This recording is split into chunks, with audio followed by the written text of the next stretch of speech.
spooky stories from Michigan. The engineer's message. It should have been obvious right from the start that Johnny was going to work for the railroad. Even as a child, all his energy would concentrate on trains. In the cradle, he didn't want to hold my fingers, even though I was his own mother. He only wanted the wooden box cars and engine that his pa carved for him.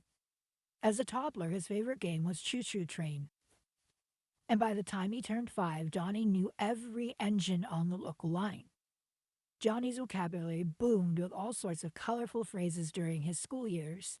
He spent every free moment at the depot and came home with stories about railroad engineers who were always taking chances by highballing, making a fast run in an attempt to bring their train in on the cat hop on time.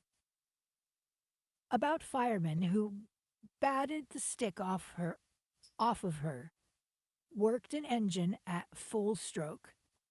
About incompetents who danced on the carpet, were called to an official's office to be disciplined, or appeared in a kangaroo court, an official hearing or investigation that was held whenever most convenient. I think Johnny took the secret delight in confusing me.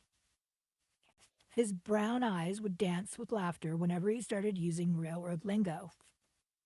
Still, when Johnny told me that his ambition was to become a hoghead, I was taken aback. Mistaking my alarm for confusion, he laughed and told me that a hoghead was an engineer. Recovering slightly, I chuckled weakly, trying not to remember that my grandfather, a railroad brakeman, had slipped between the cars of his own train one day and had been crushed under the spinning wheels. I vividly remember the night we learned of my grandfather's death. I was awakened suddenly by the sound of my mother sobbing and my grandmother repeating something over and over again in tones of deep shock and denial. The sound came from the kitchen, and I knew something bad had happened before I set one foot on the back staircase. I shivered at the memory, and Johnny slipped an arm around me. "What's the matter, Ma? Did a goose walk over your grave?" "Just a chill in the air," I said lightly. I didn't want to dwell on the memory, lest it bring back luck to my boy.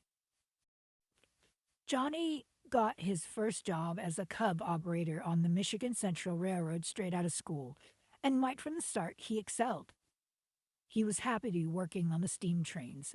I could see it in his face every time he came home to visit.